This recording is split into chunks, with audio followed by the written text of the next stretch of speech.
Bach Oldsmobile.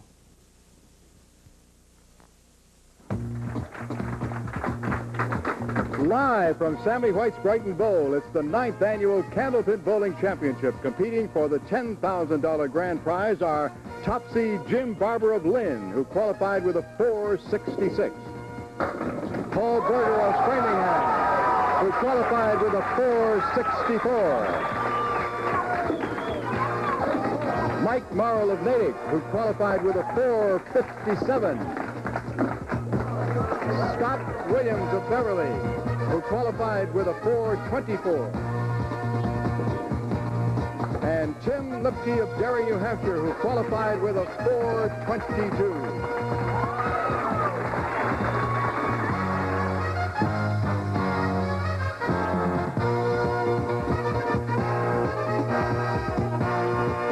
Hi, everybody. Well, you could tell by the excitement here, it is live, and this is it. Yes, the 9th annual. And these guys are going for a first prize of $10,000. We have total prize money of $20,000. The first runner-up will receive $5,000. The third, $2,500. The fourth and fifth will each get $1,250. And in addition, they will all have a permanent souvenir, which will be, I should mention, too, that all the bonus money they can accumulate, they can also take home with them, plus the permanent souvenirs from the Ace Trophy Company, the number 1, the number 2, the number 3, and then equal for the 4 and 5. Now, the format of the show is a simple one, and we have called in a Harvard Law School student, Brian Leary, who will explain it all to you. Brian?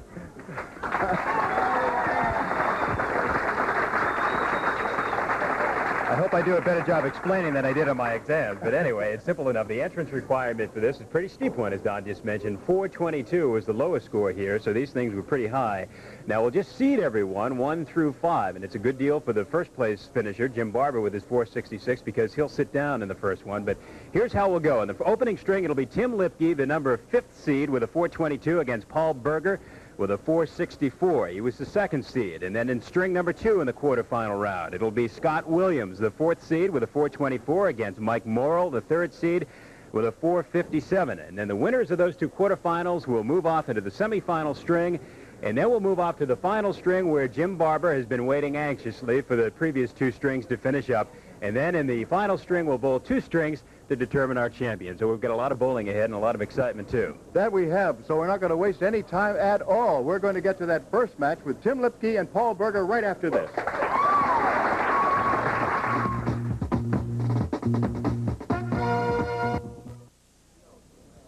Okay, we're getting underway, and Tim Lipke will be the challenger in the first string.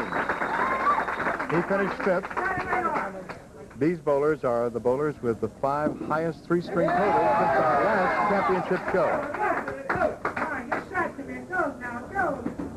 Paul Berger just missed being top seed. Any other year in the previous 8, he would have been top seed with that 464.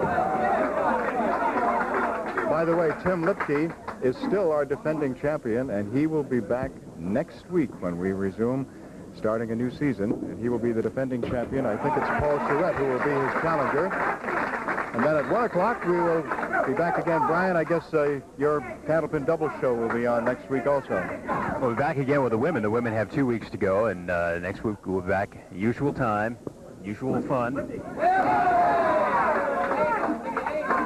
Incidentally, you know, about 10 people usually come down from New Hampshire to support Tim Lipke. If you hear a little extra noise, there are 5 times that many here today. They came down in a bus, over 50 people. Yeah. He's been phenomenal in coming from behind. 9 consecutive victories. He'll be on for his 10th week next week. And he gets a 9. Now Paul Berger coming up. Paul's high single is 191, his high triple 493, and his current league average is 128. Put it away. Paul is married, father of 2, and purchasing manager for Prime Computer, representing the Millis Bowl and the Fairway Sports world. Ralph Stewart will be our lob line judge. We have 2 officials today. Don Riley is sitting behind the bowlers, and he will call all the corner pins and anything that would be going in the gutters. One ball. Come on. It's still gutter to me, Brian, even though there's a fancy name for it now, channel, I guess. But they're gutters to me. I got to know them well when I first started. Paul Berger. Phil Rubin again is our director and also the producer of this big extravaganza. Frank Galazzi is sitting beside Brian and me, and up on the scoreboard, as usual, Al Giglio. Joanne Panto is our secretary and statistician, providing us with the material. Now Tim Lipke coming up. There are a few folks here for Tim, and he's smiling about it. Tim's high single is 199, his high triple 462, his league average is 125. He's also a married father of 2, and is the tournament league coordinator at the Londonderry Bowling Center.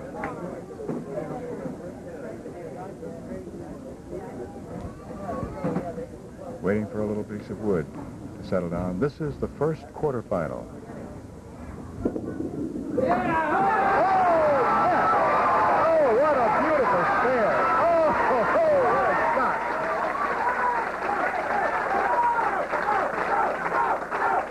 Well, you can tell these guys were getting frustrated with having thin hits, and Tim Lipke had a thin hit, but you see him come right back with a mark in the third. What a beautiful spare. 7.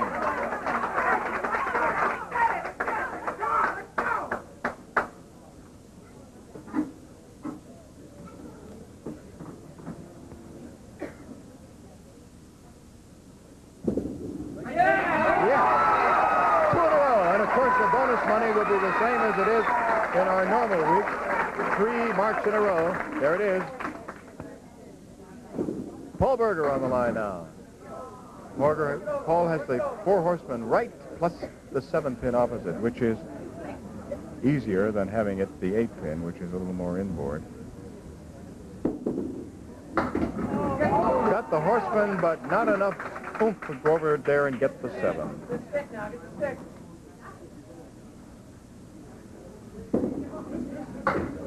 A 10. Remember now the loser, the runner-up, I should say, will get $1,250, and the winner of this is assured of at least $2,500. Hit it! Terrible split.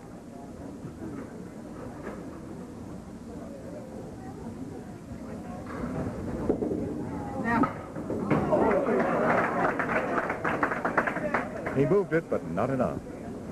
Paul's had a pretty productive year at our shows. He and Dick Klein teamed up for one of our few over 300 scores in the double show. That's right. He's a fine Candlepin bowler. Okay, we're going to take a little break now. We'll catch you up to date.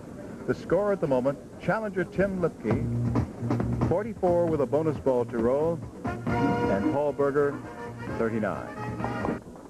Tim Lipke. Chance now for some bonus money, and he also has the lead in the match after 4. This is a Phil on a spare in the 4th, and he's trying to get 3 in a row. Oh, look at that. That's one of the things about this game, which is so intriguing and sometimes infuriating, that you can come right down the middle, hit the head pin, and wind up with the 2. All right, no bonus money for Tim. At least not now.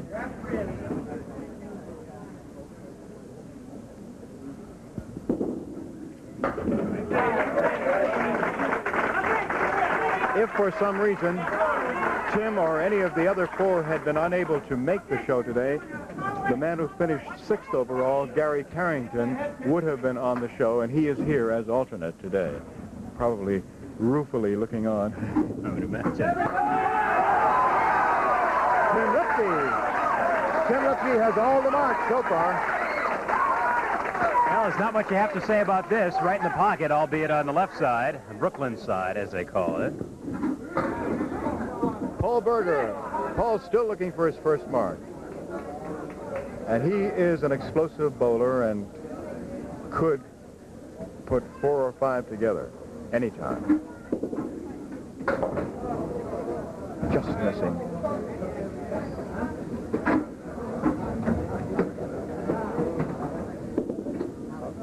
Oh, pretty 10. Too bad that wasn't as fair. There would have been quite a reaction. Right now, right now.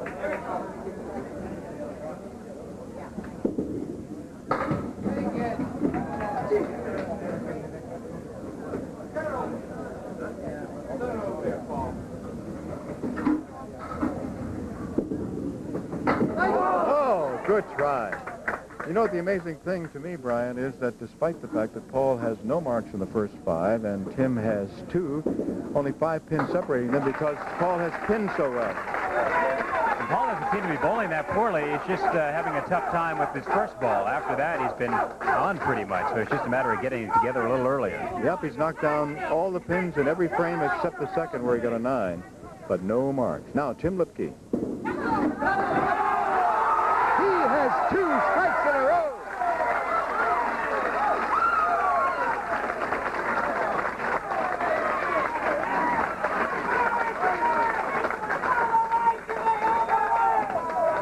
Okay, 2 strikes in a row. Everybody knows what that means.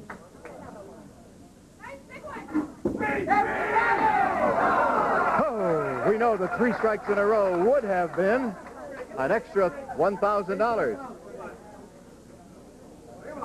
And by the way, starting next week, we're going to have an additional very, very special prize for anybody that gets 3 strikes in a row. I'll tell you all about that next week. And it's really going to be something.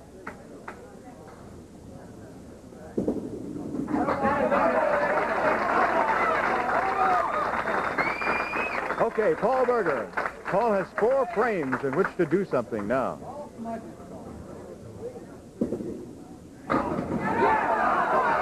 There it is. Chance for his first.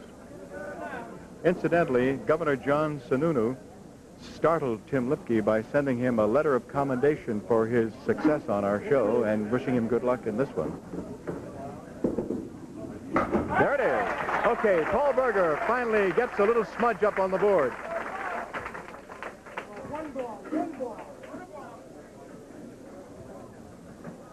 20 pins behind at the moment, and opposite a 16 box. Okay, 6. That really just keeps him 20 pins behind because he matches the 6 fill that Tim had. Nope.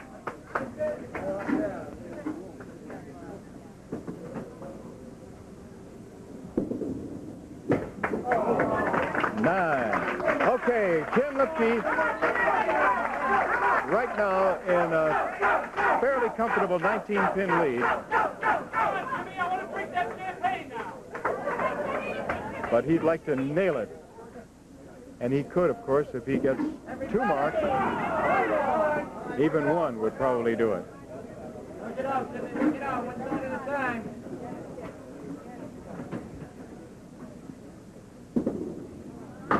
No.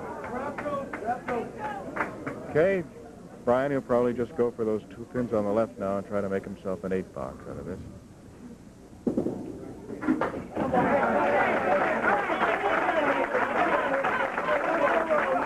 $111 at the moment. One big one. One big one.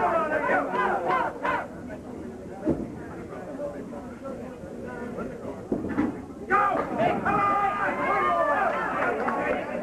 1 and 7. All right, Jimmy, all right, Jimmy, let's go now. Yeah. Okay.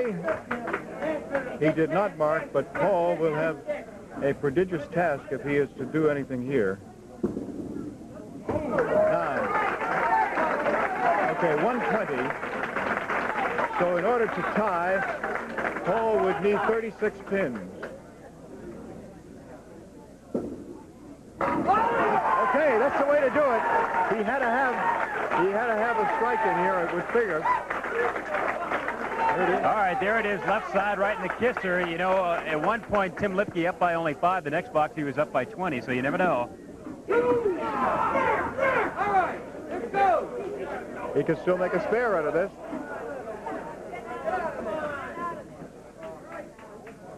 There's the 6, which means he needs this plus a 10. Right?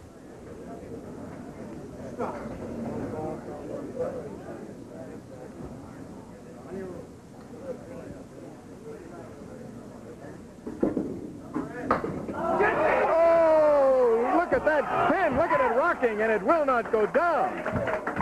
Oh, that did it for Tim Lipke right there. Tim Lipke just turned around and breathed a sigh of relief, looked back at Mike Morrill and Scott Williams, who are up next. Paul Berger congratulates Tim Lipke, who has just moved past the quarterfinals, is now guaranteed at least $2,500, and he will be meeting the winner of the next quarterfinal mark. That will be Scott Williams against Mike Morrill. We'll get to that right after I give you the final score of this one, which was Tim Lipke 120, Paul Berger 113. Here's our second quarterfinal match, and Scott Williams, who finished 4th, will be challenging Mike Morrill, who finished 3rd in our season just passed.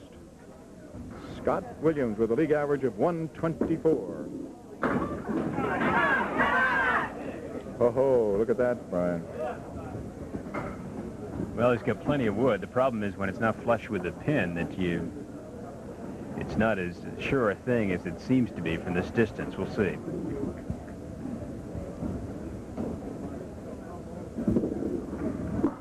He got it. Scotty is a very deliberate bowler and also one of the real super Candlepin bowlers because he's in that rare atmosphere of high singles over 200. He has a 215 for his high single. I'd think that was pretty good for 2 strings myself if I ever did that. I think so. His high 3, 458. League average 124. Scotty is single, works as a cost accountant supervisor, and he's representing Metro Bowl. Scott has been one of the most snake-bitten of some of our bowlers. He has lost by 1 pin after bowling some superb matches.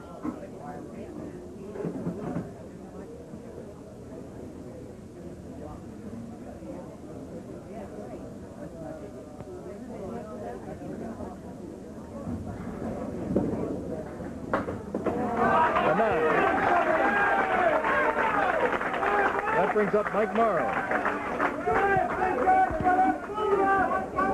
Mike is married, has 1 child, and he came over and kissed his youngster just before going up there. He qualified with a 457, has a high single the same as Scott, a high average of 124, the same as Scott Williams. His high single is 195. He also has a 194. And his high triple was the 457, which he rolled here. He works as a computer operator for Raytheon, representing the Hanson Bowl and Kelly's Bowl.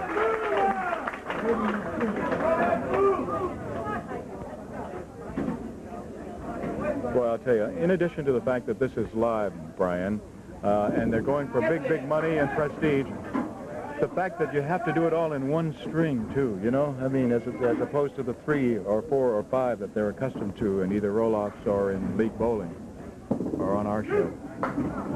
One advantage to the format is for the bowlers that do have to start in the quarterfinals, they really have an opportunity to get it rolling a little bit because they are accustomed to bowling 5 and 10 strings at a time. It might not be such a great advantage to have a bye and have to sit there and watch all this time. The only advantage to that is that Jim Barber sits there knowing that he's guaranteed at least $5,000. That's the nice part of it. Good point. Okay, Scott Williams. Now, Scott has a lot of wood over here, and we'll see what he can do with it. He's got, sitting over on the left-hand side, the 4 and the 7.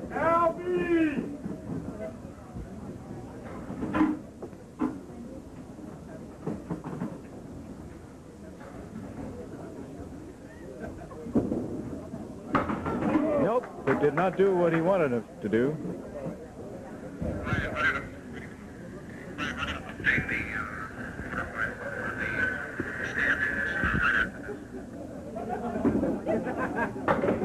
10.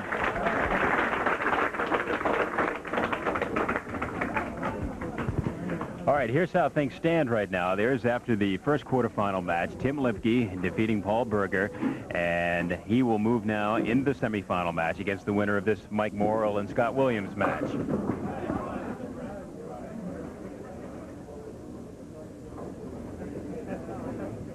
Paul Berger did not pick up any bonus money, neither did Tim Lipke in that one string, so Paul will settle for $12.50 and the trophy, which goes with it.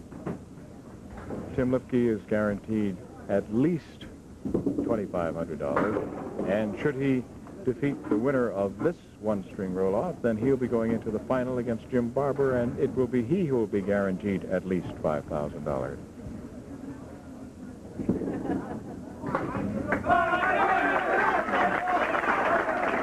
All right, one mark so far by Scott Williams with a 6 fill on it. Mike Morrill coming up for third and fourth frames.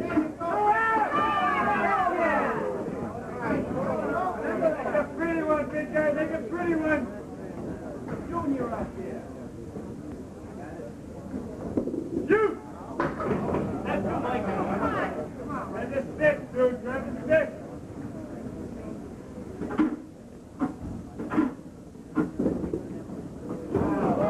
A 7-box. He's already dropped 10 pins behind in 3 frames.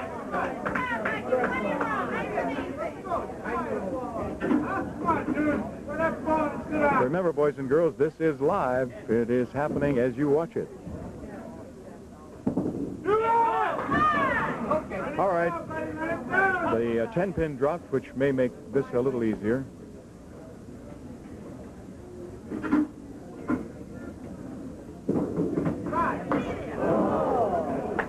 Well.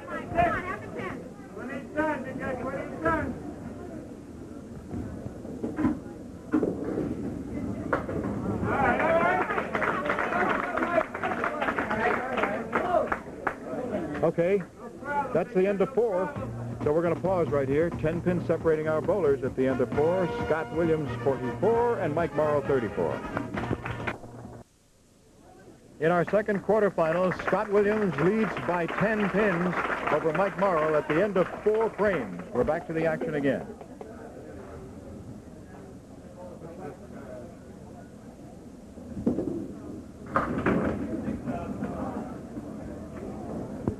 What do you think, Brian? Well, it can go. He's had some tough luck converting. He had the spare in the first, but it's doable. I just call this spray and pray.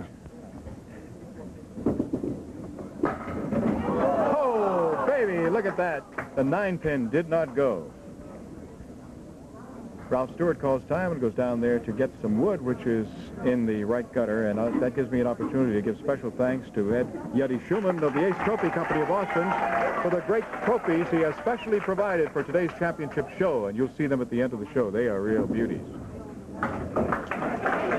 Hey, Scotty has a 10.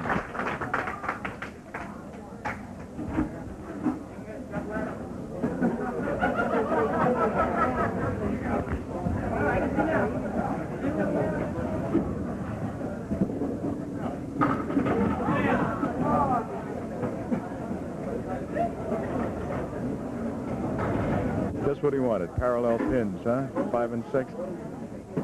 Hey, if that wood moves a fraction to the right, he might get both. Well, now it's coming back again. Makes it tough. Each of these guys has really had some tough time trying to get a doable spare leave out of their first ball, especially Mike Morrill.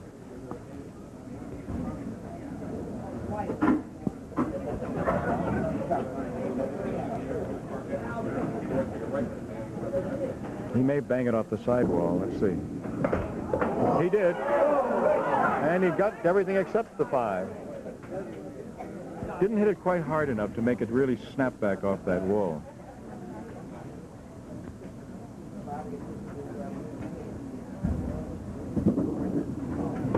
Nope, a 9er. Okay, we've had 1 mark so far in this second string. Now, you remember, both these bowlers have a league average of 124. Mike Morrill. All right, Mike says, I'll take it. He's going to try to kick that number 3 pin if he can. See if he can get 7. Oh, ball did not go over. I thought he was going to go right side and try to kick it over. But I guess he decided to try to carom off it and have the ball take it. That's a 9 box.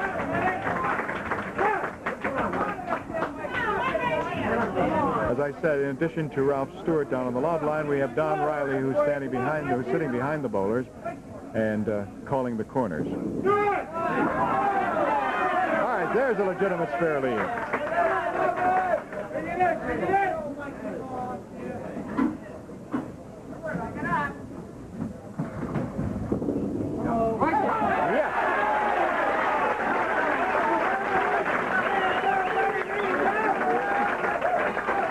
Triangle left side, right on the money. It's taken these guys a while, but maybe they've got it rolling now. All right, Scotty Williams on the line. Here he goes. One thing about Scotty, he must wear out the knees on several pairs of trousers. He goes right down on his knees when he's following that ball.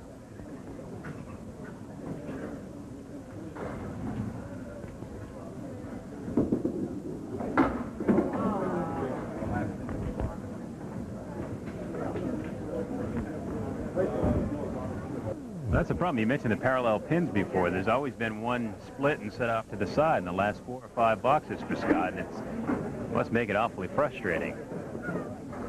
Sure does. I mean, when you think of what's on the line for these guys.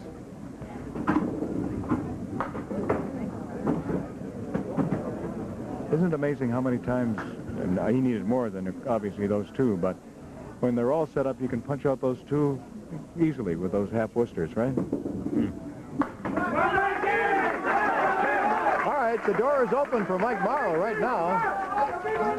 He is trailing by 11, but he's got a spare up on the board, and he's opposite an 8 and a 9. Big Phil he wants. He gets 7. Okay, that puts him behind now by 4. 3. Just 3, huh? That's right.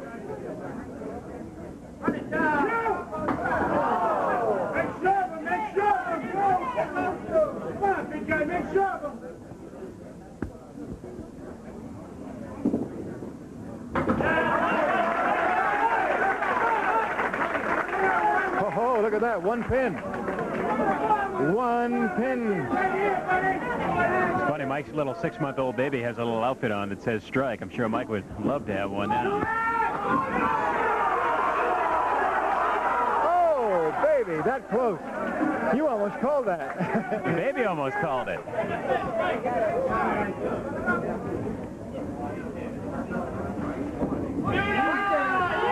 Yeah. Oh, he almost missed that. You see him put his hand up to his chest.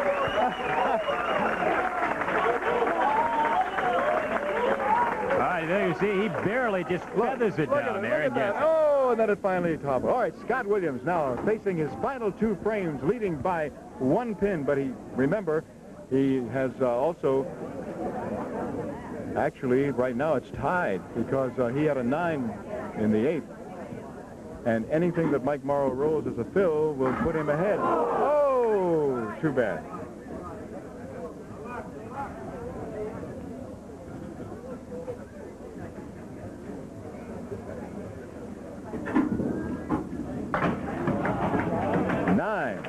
Boy, he needs more than that because right now, Mike is going to take the lead as soon as he steps up there with whatever he rolls, even if it's 1 pin.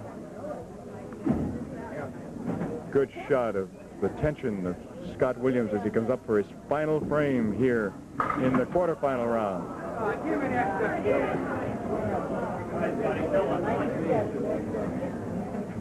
Boy, he needs a spectacular spare here. He's going to be checking those 7 pins for glue afterwards, I think. He's left about 7 of them out there. He sure would like to knock this one down. 3 pin. Oh, how could he have missed that? Oh, look at that. That just grazed it looked like. Beautiful try. Oh, what a try. But it just didn't go. A 10. Okay, Mike Morrill goes up, and he should win it. He's already at 80. He needs 20 pins, plus what he gets here. No. Okay, that puts him ahead by 5. So now he needs just 15. Actually needs only 10 because he's got 5 in this frame already. It's a double count.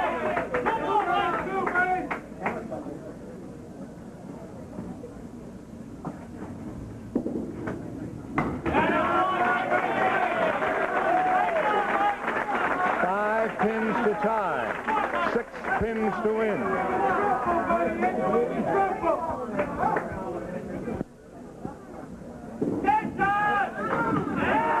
He did it right there. 101 right there.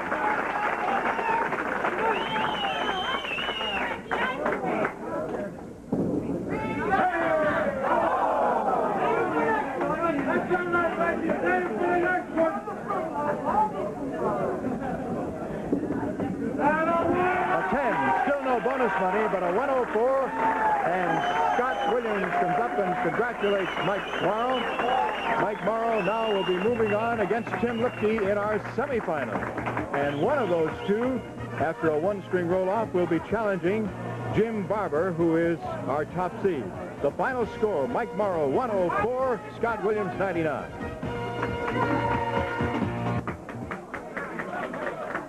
Okay, Mike Morrill now leads off in this semifinal.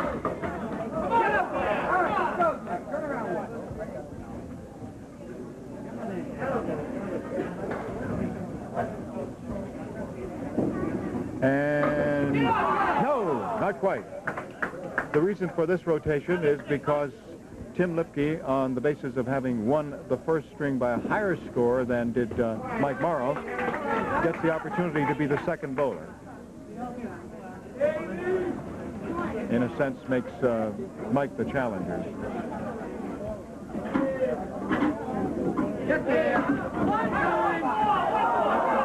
One more he wants. Nope, he didn't get it. Mike's in the uncomfortable position of having won, but still being a little itchy, I would imagine, because you're not going to win much with 104s, I guess, as we move along here. Get there. Oh, what a try. What a try.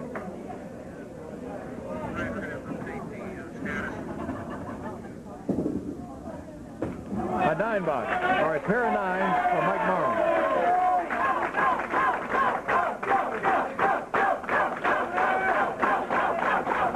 All right, here's the situation now. Tim Lipke is moving on against Mike Morrill here in the semifinal round, and the winner will move on for our championship 2 strings against Jim Barber. Tim Lipke. Yes.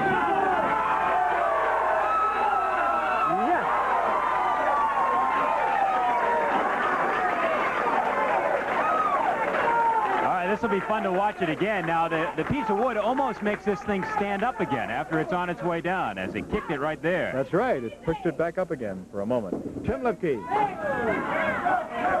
Tim Lipke is right now one of the hottest bowlers that you'll ever see. He's won 9 in a row on our regular Saturday show. He'll be coming back next week as defending champion in the 10th.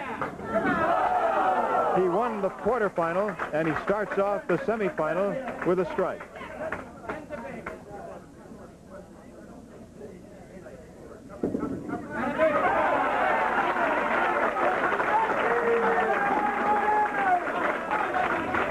All right, Mike Morrill.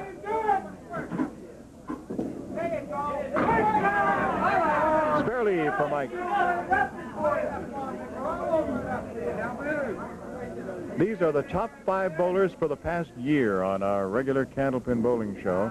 The 5 bowlers with the highest 3-string total during that time since our last show. It's not quite a year. Simply because we moved it up to this date to be sure that we would not conflict with any of the ABC football or any football at all that would be on. And we'll start all over. There it is. And Mike Morrill finally gets himself a strike. This will do an awful lot for his confidence, because he had been been hitting for the last 12 boxes or so until that, even though he's still alive.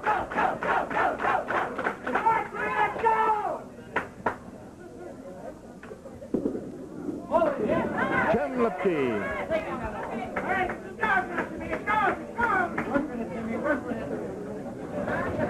All right, let's see what Timmy can do with this.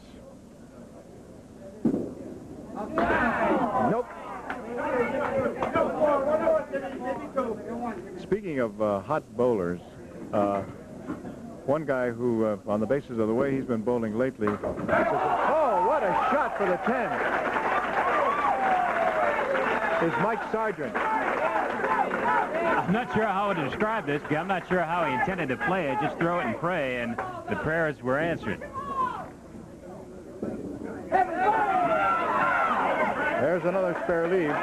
The reason I mentioned Mike Sargent is he just recently rolled a 5-string 841. I've got them all in front of me. If I get the chance, I'll just roll off what those strings were. The last one was a 191. The second one was a 228. I forget what the other was. Yes, he's got it. All right, we're going to pause right now and catch you up to date. The score at the end of 4 in the semifinal is Mike Morrill, 37 with 2 bonus balls to roll. Tim Lipke, 49 with a bonus ball to roll.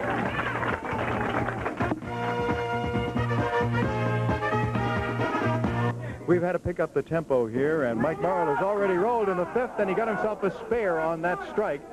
And right now he has just gotten himself a fill of 4 on the spare. Remember, this is live, which means that we have a certain time frame, and we have to finish the show within that time frame. And so these are when Commander Phil Rubin's hair gets a little bit grayer. He really doesn't have very much, but he may after this show. It's curly, too. It used to be straight. Okay, Tim Lipke on the line now. Remember, he's got a spare up there.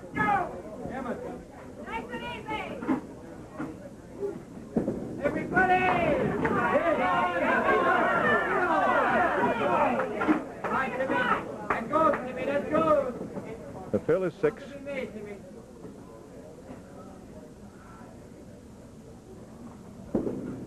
Oh, baby. What a spare. He is one hot bowler. You mentioned you're not going to see a hotter bowler around. Earlier he made the 5, 8, and 10, and there's just no way that shots like that go. So he's on a roll.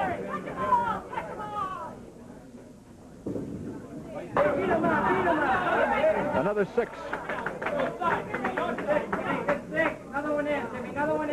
Up by 10 through 5. Opposite an 8.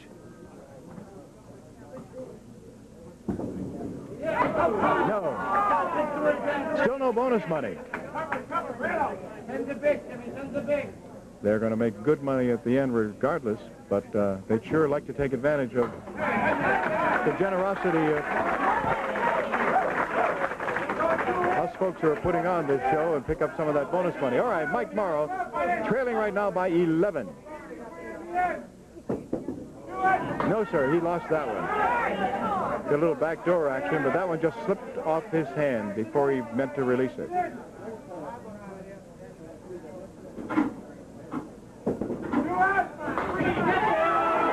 Wow, he came back and got a spare out of it. No, I was just going to say that he's bowling better. Even though he had that thin hit, that first one did just get away from him, so he's been able to mark now 3 times in the last 4. And the 4-pin was the last one to go down. What's he got? 6.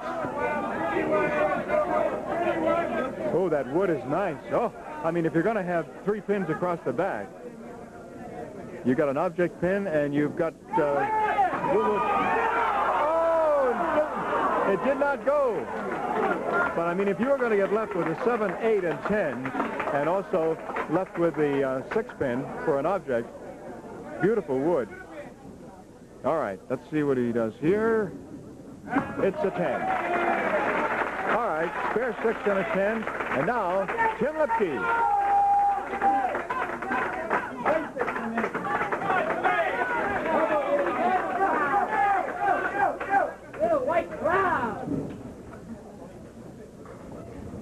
Everybody!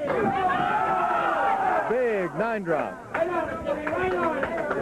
And this for a spare. If he can get it, that's the 6th pin. A little tricky with the way that wood is. He might hit the wood and not get the pin. Nope, he got it.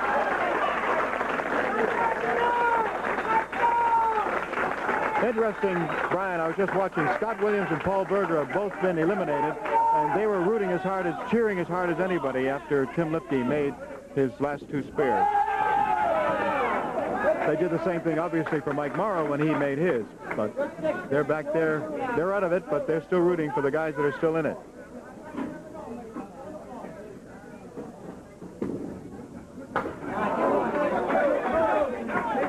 Actually, I noticed even Tim and Mike are doing a pretty good job of rooting for each other, hand clasping upon returning to their seats after their 2 balls. All right, Mike Morrill now up for his final 2. And it's a 10-pin lead in the match for Tim Lipke as Mike Morrill comes up.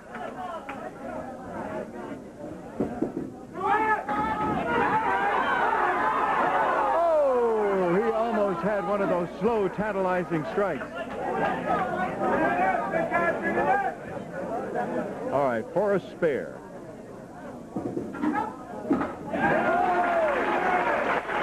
You know, that looks so easy, and it is, but there's always the danger that that ball can skip right over and a pin can go to the left, and then all of a sudden everyone is in stunned disbelief looking at the 7 still standing. 6. 4 horsemen left side he needs for a mark.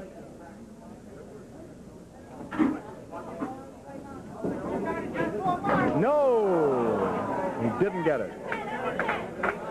That would seemingly do it for Tim Lipke, and we should say right now the amazing Tim Lipke.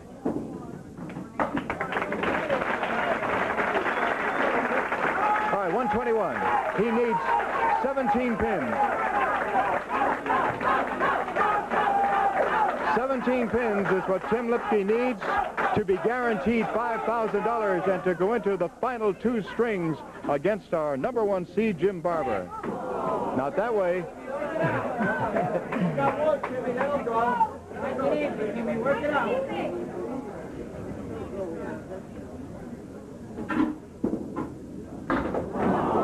Oh, baby. Listen to the murmurs around. Because he needs 17, and so far, as you can see, there are still 6 pins standing.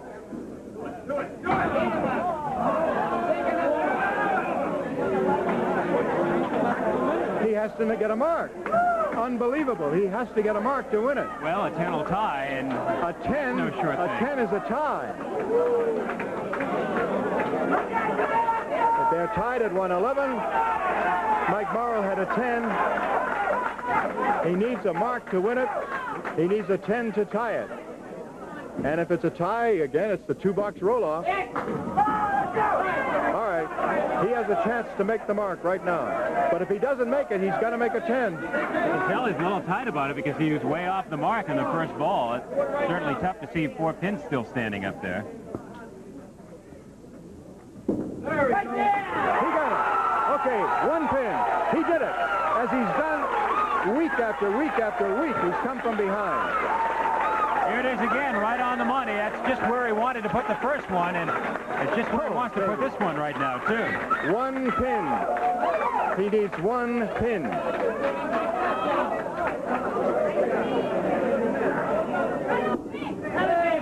He did it.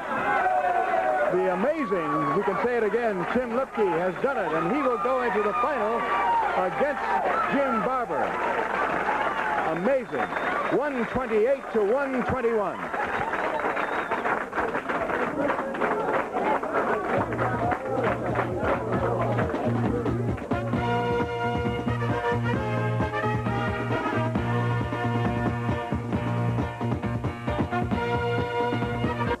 Once again, we've joined in progress to be sure we get this thing finished in time. Tim Lipke on the line. He has thrown 2 balls. This is the 3rd in his first frame of the 2-string roll-off for the championship.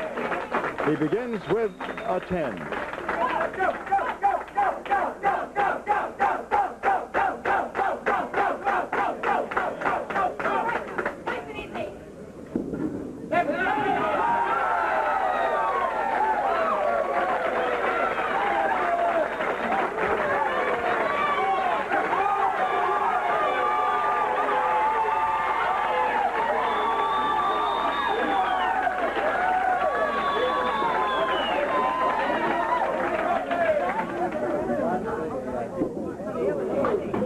Barber. And that one just got away.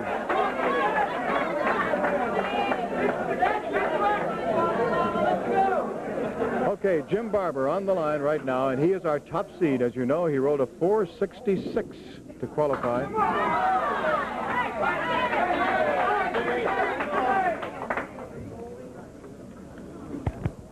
Jim's high single, 206. He previously had a 199. He is currently holding a 120 league average.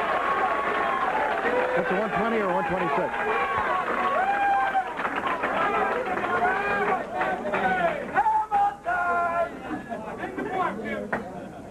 120, I guess. Little tail of one of the, making the circle makes it look a little bit like a 6. Okay, Joanne, I'll get after you for that. My tired old eyes need it nice and clean, you know? Okay, Jim Barber, who is the top seed.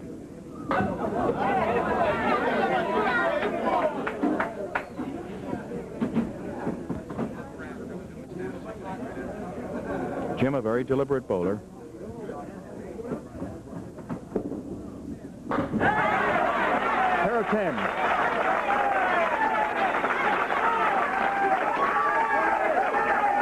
All right, here's how we got to this point. Tim Lipke over Paul Berger and Mike Morrill over Scott Williams in the quarters. Then in the semi, we just saw Tim Lipke, and now he moves on to take on Jim Barber. He has 2 strikes in a row. Same place he likes to stick him, right on the left side of the hit pin. Same place he stuck it in the second.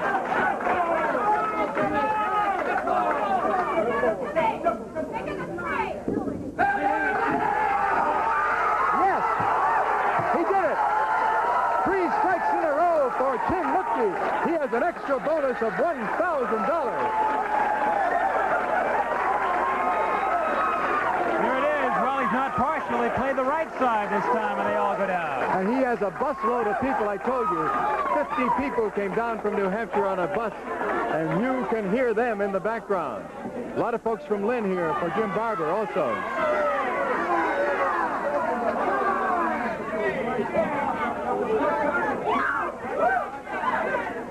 They made a movie about the summer of '42. They ought to make one about the summer of '84 for Tim Lipke. I'll tell you. How about that? The ball just slipped away from Jim Barber, and he lost a pin. So no matter what he does, the best he can do is a 9-box.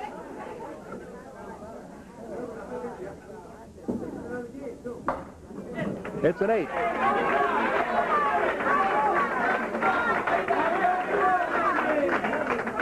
We're going to pause right now for 5 seconds for station identification. Jim Barber. This is the 4th frame.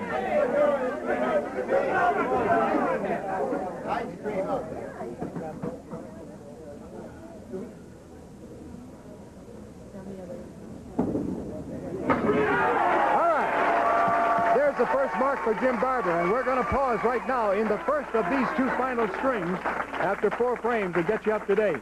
Right now, Tim Lipke is somewhere up around, I don't know where he is, around 60, I think, with 2 more bonus balls to throw, 3 strikes in a row, and Jim Barber is at 38 with a bonus ball to throw. Tim Lipke right now live going for 4 strikes in a row.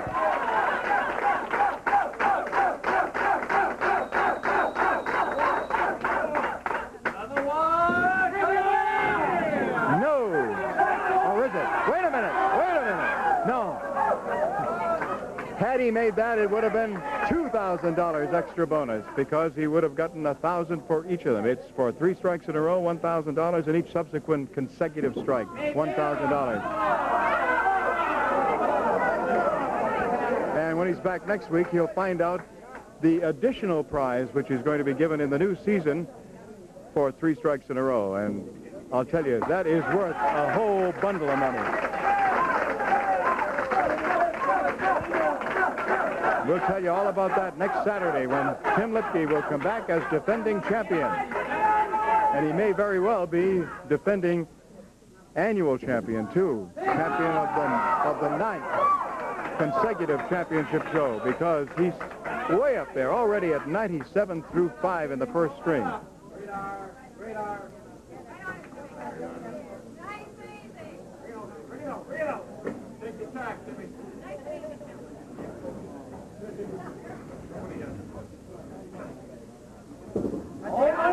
He has it.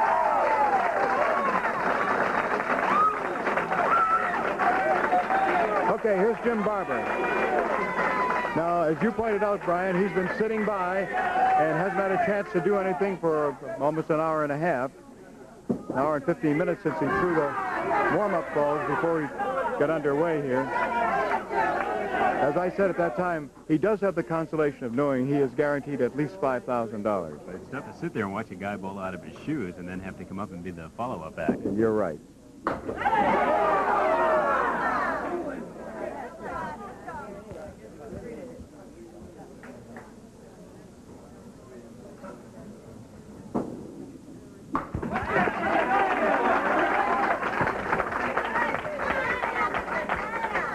Okay, we're through 5, and it's 97 to 55 in this first string.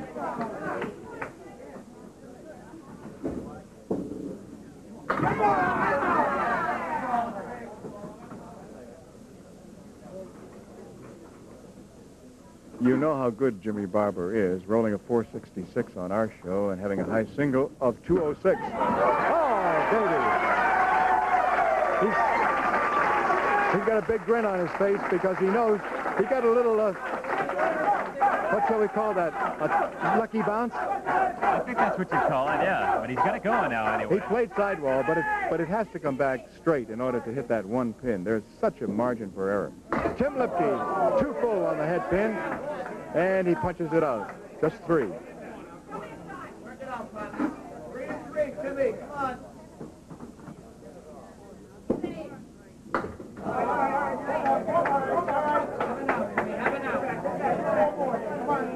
I'm still amazed that, you know, Tim showed that he was human in the 9th frame of his semifinals. As he came up with a 6 and then had to have a 10 to tie and a spare to win and did it. He's been on a real roller coaster ride. I think he had 43 for his first 5 in his opening box, and look, he had 97 for his first 5 here.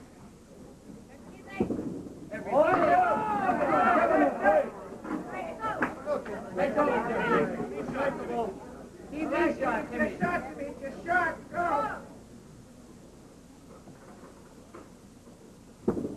Yeah. No.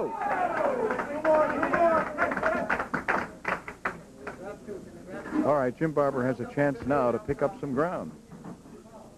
Yeah. 9 mark. Now the folks from Lynn make a little noise as Jimmy Barber comes up, and they know he has a chance to close the gap. Working on that spare in the 6th.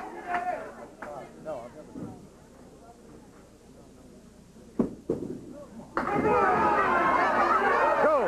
Yes, it did. All right, 8. Right at it. Right at it.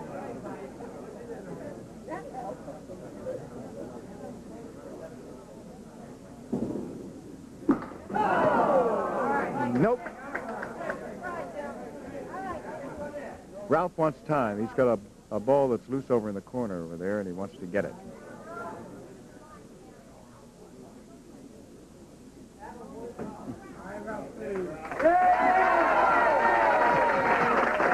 Now, Jimmy.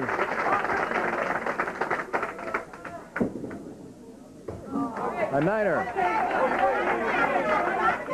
So he picked up 8 pins in the exchange. Now he's opposite a 9. 34 pins, still.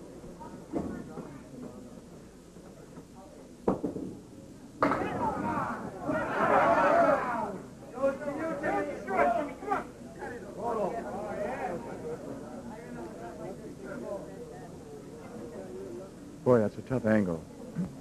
That 2 over to the 6. No.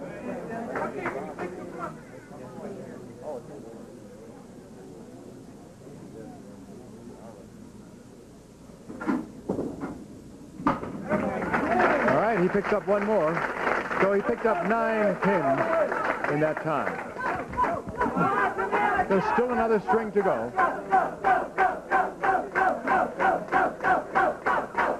33-pin lead right now for Tim Lipke as he comes up for his final two.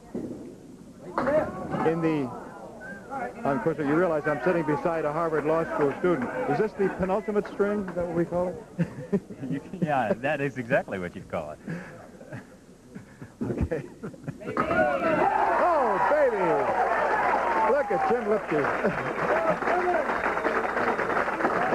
All right, he has certainly made the most pretty spares of anyone that we've seen here in the first four strings that were bowled.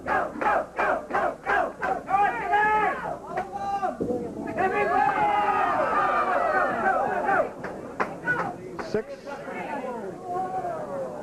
Nope, it turned the wrong way. Had it still been on an angle this way around that 5-pin, then he would have had a chance to sweep everything to the right. Now he has got to go to the right.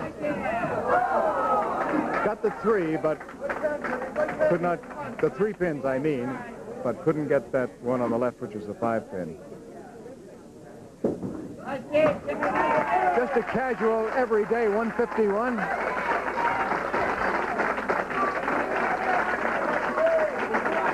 Even though things look so desperate at this point, Jimmy Barber could take some comfort in remembering back to a year ago. Tommy Ulster was down by up to 30 or 40 pins, if memory serves me. That's right. Wound up winning by 14 as things turned out.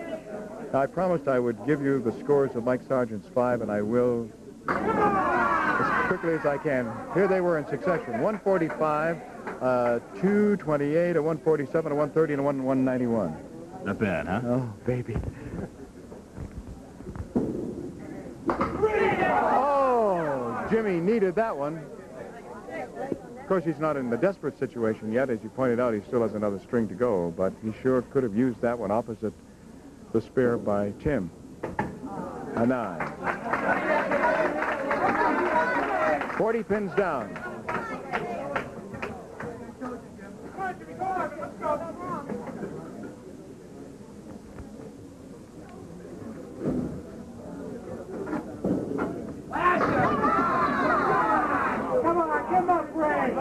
Those aren't classic spare leaves by any means, are they?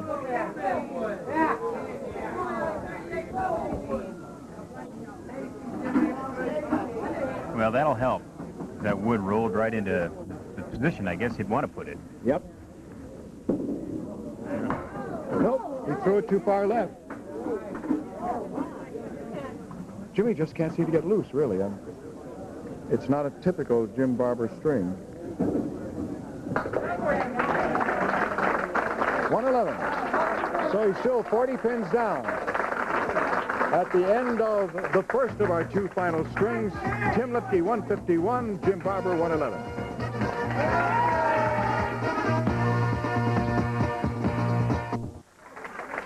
We want you to be sure and see the end of this, so we have had our bowlers get underway, so we'll be sure to get the end of it on before our allotted time is over, and we've had nothing but spares so far. Tim has 2, Jim has 1. Now, Jim just got a 6 drop on his, but it's going to be tough for him to match the spare that Tim Lipke got in the second.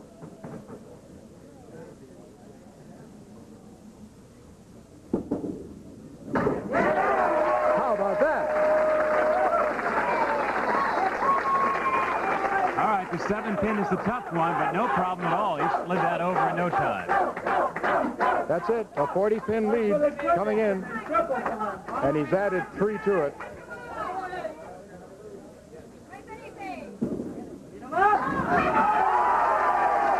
Three marks in a row and another strike for Tim Lipke. He now has $1,100 in bonus money. On the right side, all of his go down in a hurry, so there's not much to say. He's taken the right side the last 2 strikes that he's had.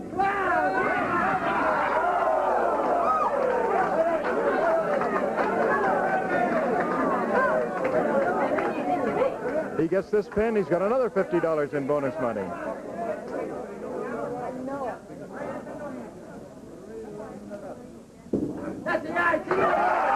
He did it. He has 4 marks in a row.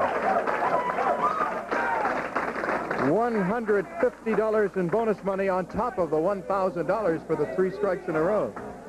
And it looks like he's well on his way to the $10,000 purse prize. And he was 5th seed coming in. Jim Barber, look at that. Now, that was a bonus ball, and he winds up with a 3.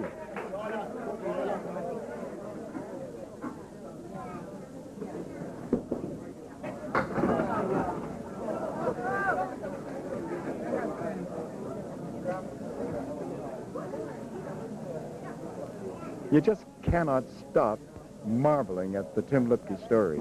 It's just phenomenal. It really is. I mean, he's won on our show the last 9 weeks. He's come in here as the 5th seed, and it looks like he's going to win the $10,000. He's going to be back next week for his 10th consecutive on our regular show next Saturday at 12 noon. Just amazing. And being so well aware of the Tim Lipke story, Jim Barber must find it really tough to be 40 pins behind and not catch a break here. He's up against the mark every box that he's bowled so far.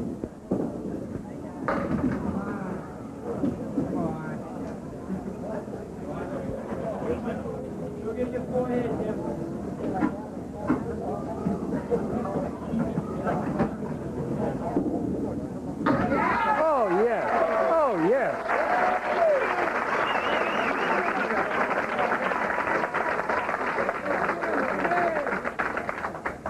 10 pin finally going down with a flying piece of wood. Look at those smudges up on the board, will you? Okay, Tim Lipke has 4 marks in a row.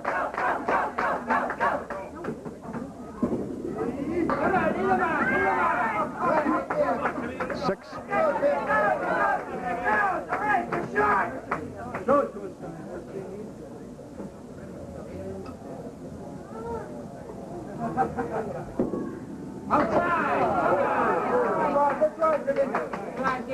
It's almost a surprise.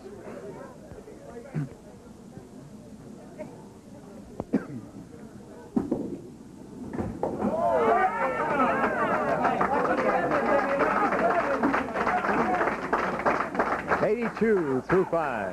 In the first of these last 2 strings, 97 through 5.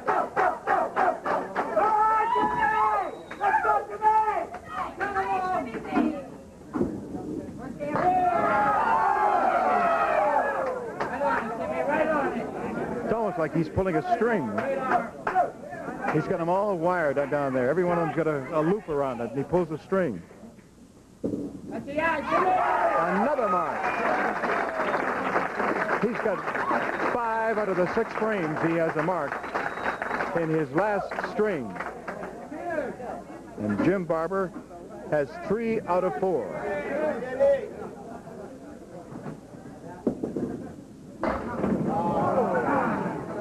Jimmy just keeps falling farther and farther behind.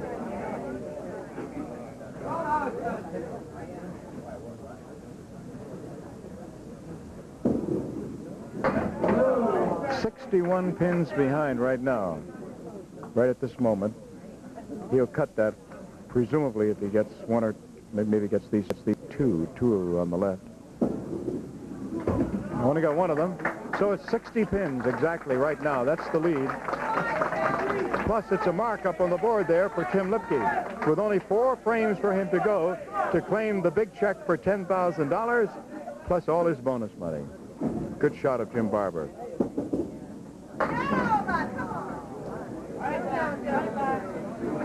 Four horsemen left side. Somebody in the back just hollered, "Giddy up."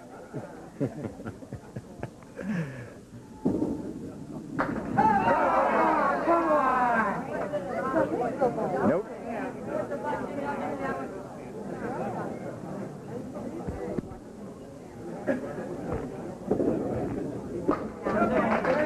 All right, Tim Lipke coming up again. He has 4 frames to go. He's working on a spare in the 6th. Just a phenomenal story. No wonder Governor John Sununu of New Hampshire wrote him a letter. It begins, "Congratulations on your absolutely outstanding performance for the past 9 weeks on the Channel 5 Candlepin Bowling Show. I'm aware that your accomplishment makes you one of the top 10 performers ever." And that's That's true, because to get into double figures, to be on for 10 weeks in a row, he's in the top 10. All right, he's got bonus money on his way again after 2 in a row. Here he's looking for 3 in the 8th. Almost another strike. I mean, he's just absolutely, he's so red hot. I'm going to be afraid to hand him the trophy. I might get electrocuted.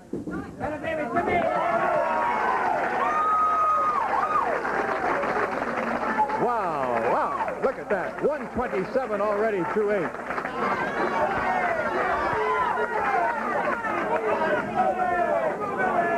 Jim Barber just shaking his head. Yeah, that's a smile of frustration. He knows he's not bowling that badly. It's just that it's kind of a hopeless situation. He's already 72 over through 6, which is good bowling. I mean, you know, that's going to you're in the 120, 124 category when you're that far along through 6.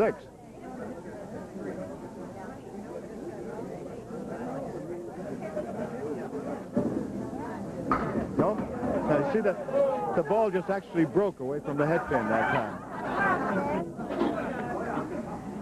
Ralph knows we're on live. You see him jogging down the alley. I think that's the first time I've noticed him doing that. Okay, Ralph. Now, Jimmy Barber.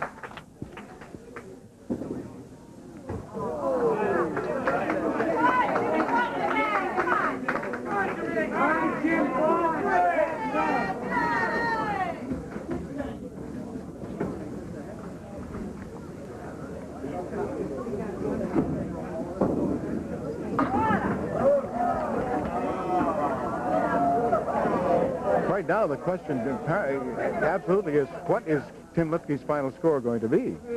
And how much more bonus money is he going to take out of here? He's been working as tournament director up at that Lanes. He may buy it. I don't know. He's well on his way for the down payment, that's for sure.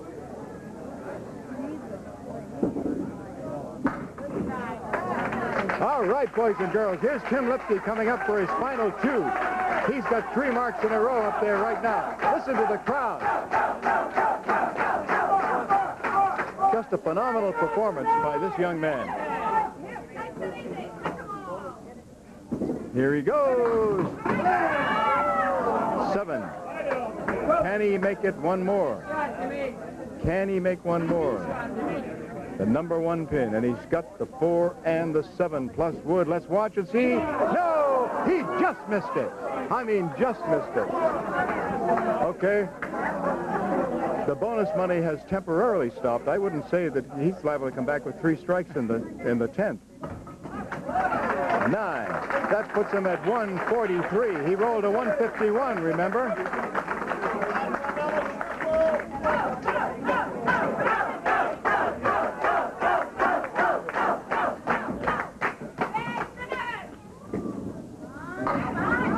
Okay, we know, of course, that he has won the first prize. There's no way in the world that Jim Barber can catch him. The question is, what is going to be the final score? Right now, it's 149 for him. That puts him at 150. And a total right now of 301 for 2 strings. 302. He's got it. Look at everybody standing up. All the guys, every one of the bowlers congratulating him.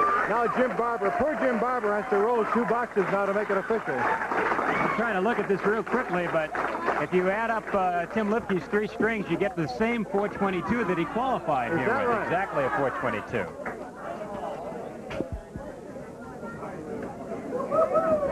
What do you have, 121? Was that the... No, 120. 120 in the opener. That's right. Exactly 422 Sammy had coming in.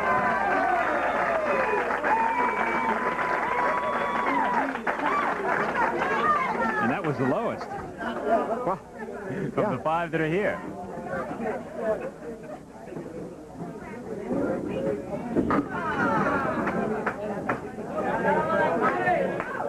Tim Lipke wins $10,000 in our 9th annual show, and in addition, he wins $1,000 for 3 strikes in a row, plus $50 for those 3 marks in a row, another $150. He has $1,200, yeah.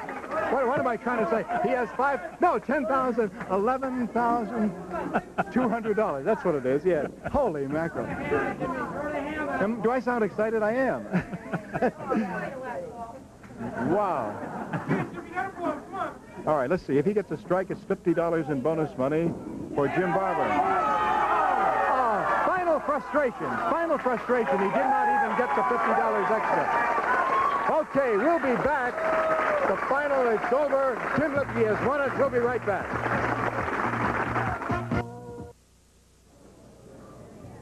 How about Jim Lipke? The summer of '84 is just absolutely phenomenal. I don't know what I can say. You came in here as fifth seed and you just wiped everybody out. My day, that's all I can say. Holy mackerel, a 151 and a 151 for 302. It's got to be the blue shirt. That's what everybody's Just telling me. phenomenal. $10,000, of course, for winning, $1,000 for 3 strikes in a row, an additional $200 for all those marks, so you have $11,200. Look, he's happy. Wow, and Brian gives you a big trophy to remember. That's it. That's our championship code. And here is the champion. Hope you loved it. Bye-bye, everybody.